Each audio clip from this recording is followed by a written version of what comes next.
dans cette nouvelle vidéo ASMR très proche du micro. Je pense que c'est la vidéo la plus proche du micro qui existe. Genre vraiment, j'ai ma bouche dans le micro. Donc j'espère que ça vous plaira. Alors. Dans cette vidéo, on va parler de plusieurs petits sujets.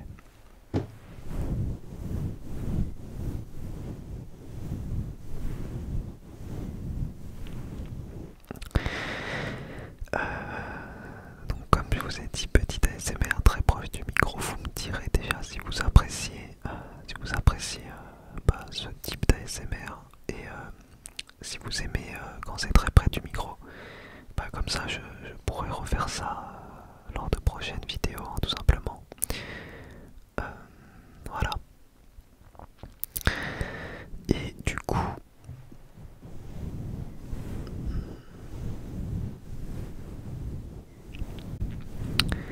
je voulais vous parler de plein de petits trucs de manière assez chill, hein, on va pas trop se prendre la tête. Je vais vous parler de ma vie en fait un petit peu. Alors déjà, on a réservé pour aller en Andorre avec ASMR Mignon. On y va je crois en juin, j'ai même pas les dates. Je crois qu'on a réservé pour juin, les 2 premières semaines de juin. Donc j'ai extrêmement hâte d'être là-bas parce que c'est un pays que j'ai beaucoup aimé. Donc voilà, j'ai extrêmement hâte d'être là-bas. Je vous ferai des vidéos sur place ASMR et tout. D'ailleurs j'ai un peu le seum parce que quand j'étais en Estonie en début d'année, je vous avais filmé plein de vidéos pour la chaîne ASMR. Mais comme j'avais plus le temps de l'entretenir, je me suis dit vas-y c'est bon, je supprime. Voilà, je supprime, tant pis, je ferai ça une autre fois, tu vois. Et ben j'ai été con parce que finalement là je la reprends la chaîne et je vous avais filmé un vlog en Estonie, donc un vlog des vacances, tu vois. Et je vous avais filmé aussi une vidéo dans une ancienne prison du KGB, parce que l'Estonie c'est juste à côté de la Russie et l'Estonie était occupée par la Russie à une époque. Donc voilà, j'ai un peu le seum d'avoir perdu ces vidéos, ça aurait été des contenus très original en ASMR surtout. ASMR, je visite une prison du KGB, tu vois. Malheureusement, je ne peux plus vous retrouver les rushs. Hein. Ouais. Malheureusement, ça y est, j'ai tout supprimé, c'est pas grave, j'y retournerai certainement et je vous referai ça pour une prochaine fois, y a pas de souci.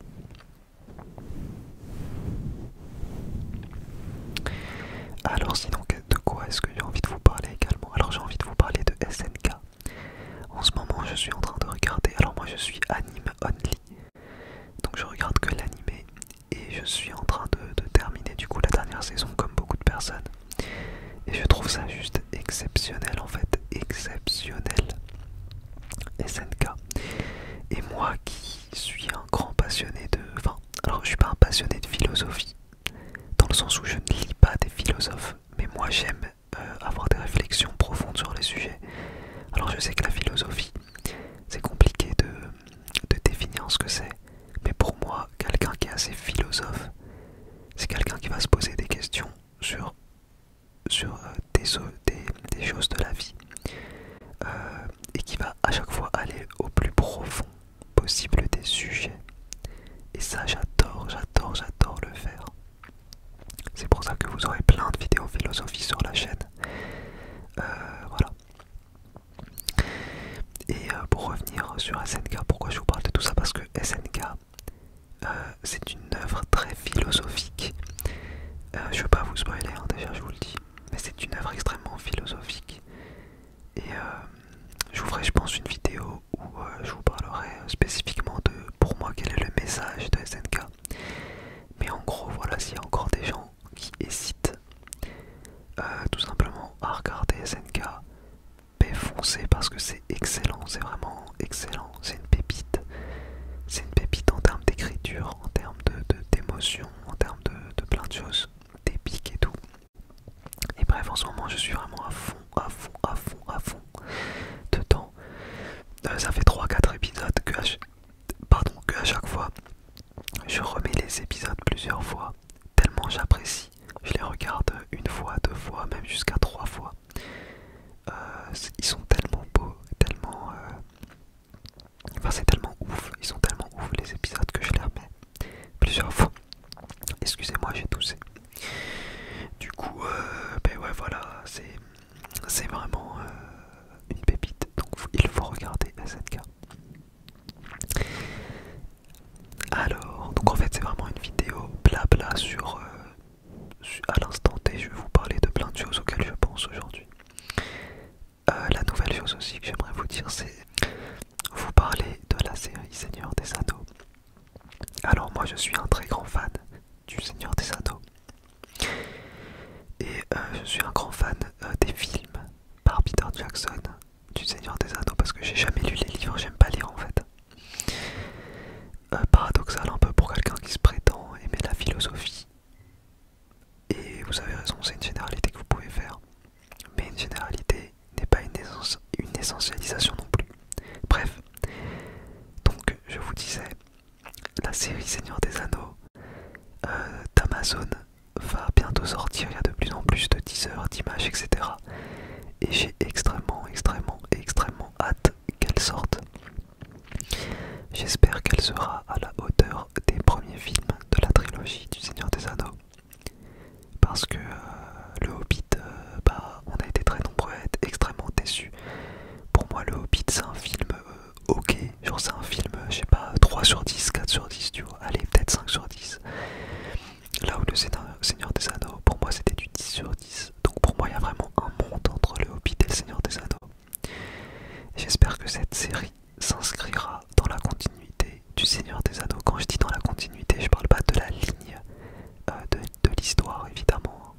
Je parle dans la continuité en termes de qualité évidemment. Donc j'espère qu'elle sera aussi qualitative. Il y a déjà quelques polémiques autour de la série sur lesquelles je ne vais pas revenir. Pour moi tout ce qui importe c'est la qualité de l'histoire et la qualité du récit. Voilà, peu importe tout le reste, tant que on nous montre une belle histoire, bien écrite, qui respecte l'univers, qui respecte l'ambiance de l'univers, etc. Pour moi, il n'y a aucun problème après. Donc voilà, j'ai très hâte de voir cette série. Tiens, bah comme on est sur les œuvres un petit peu sur lesquelles j'ai hâte, je peux aussi vous parler.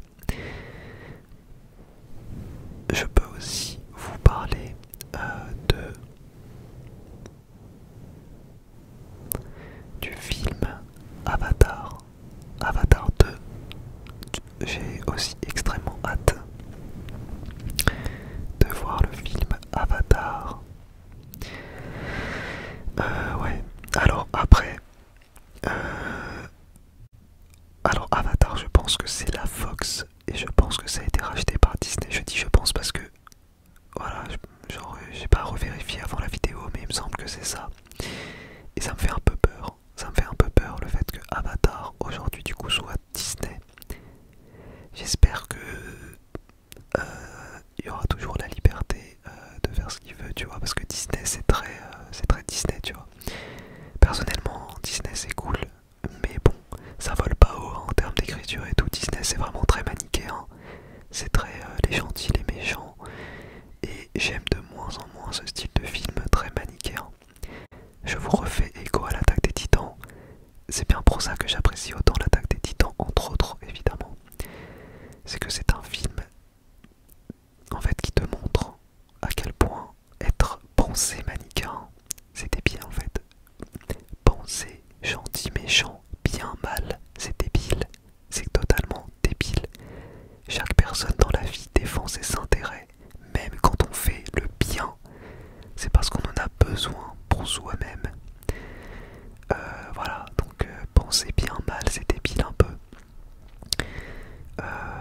Et l'Attaque des Titans te le montre bien. Alors, en parlant de ça, je fais écho à ce que je parlais du Seigneur des Anneaux, parce que là vous allez me dire, ouais mais Shadi, tu nous dis que tu n'aimes pas ce qui n'est manichéen, alors que tu kiffes le Seigneur des Anneaux. Ben oui, c'est vrai, vous avez raison. Le Seigneur des Anneaux c'est très manichéen, il y a le méchant Sauron et les gentils.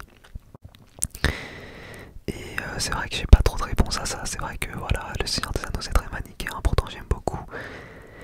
Euh, Après le Seigneur des Anneaux, je regarde ça un peu comme un fantasme et non pas quelque chose de réel. C'est vraiment un fantasme, c'est un monde à côté, c'est voilà. Contrairement par exemple à Game of Thrones, Game of Thrones était très peu manichéen. Et euh, pour vous parler de la différence par exemple entre Game of Thrones et le Seigneur des Anneaux, cette vidéo part en couille, je pars d'un sujet à l'autre, on comprend rien mais c'est pas grave. Donc pour vous parler de la différence entre Game of Thrones et le Seigneur des Anneaux, Game of Thrones, bon déjà l'auteur était un fan du Seigneur des Anneaux et de Tolkien. Et Tolkien, lui, était un religieux. Et en tant que religieux, il a fait une histoire manichéenne. Pourquoi? Parce que la religion est manichéenne. Quand on vous dit qu'il y a des êtres humains qui méritent l'enfer et d'autres qui méritent le paradis, c'est extrêmement manichéen. Tu divises en deux catégories, les gentils et les méchants, tu vois. Je schématise bien sûr. Et pour moi, ça n'a pas de sens déjà philosophiquement, on en reparlera dans d'autres vidéos. Mais Tolkien, de par l'histoire qu'il a écrite, donc le Seigneur des Anneaux, nous révèle quelque part que c'était un religieux. Donc c'est pour ça que en lisant les histoires de certains auteurs, vous pouvez en savoir beaucoup sur les auteurs eux-mêmes. Quand on regarde le Seigneur des Anneaux, si vous êtes attentif à quelques messages qui sont dans le récit, vous pouvez savoir que Tolkien est religieux et plein de choses sur sa vie. On peut même savoir sur l'auteur d'une histoire s'il a plutôt des idées à droite ou plutôt des idées à gauche. Et pour ça il y a plein d'indices, mais bon bref, on va pas rentrer dans le détail. Et à la différence, l'auteur de Game of Thrones, lui, n'est pas religieux. Et pareil, c'est également représenté dans son histoire. C'est-à-dire que dans Game of Thrones, il n'y a pas de gentils réels et de méchants réels. Il y a juste des peuples qui se battent pour défendre leurs intérêts. Et pour moi, encore une fois, bien que j'adore le Seigneur des Anneaux, si on parle de la réalité, pour moi, je suis beaucoup plus en accord avec la vision de l'auteur de Game of Thrones. C'est-à-dire qu'en réalité, c'est un fantasme de croire que le monde est manichéen, que dans le monde il y a les bonnes personnes et les mauvaises personnes, qu'il y a les gentils, qu'il y a les méchants. Pour moi c'est faux de penser comme ça. Et pour moi la réalité c'est plus comme Game of Thrones entre guillemets. En fait chaque personne défend ses intérêts tout le temps et c'est normal, c'est pas mauvais de le faire. T'es pas une mauvaise personne quand tu défends tes intérêts, tu vois. En tant que peuple, en tant que tout ça. Donc voilà, c'était un petit peu une analyse des différentes œuvres et tout, et quels sont les messages qui peuvent y être cachés. Et bref, tout ça pour vous dire que j'ai extrêmement hâte de voir la série Seigneur des Anneaux, et j'espère qu'elle sera à la hauteur des films, encore une fois, des premiers films de Peter Jackson. Je vous fais des bisous les amis, et je vous dis à très bientôt pour une prochaine vidéo. Laissez un énorme like, n'oubliez pas l'énorme like. Et si jamais vous vous êtes endormi, je compte sur vous pour vous réveiller.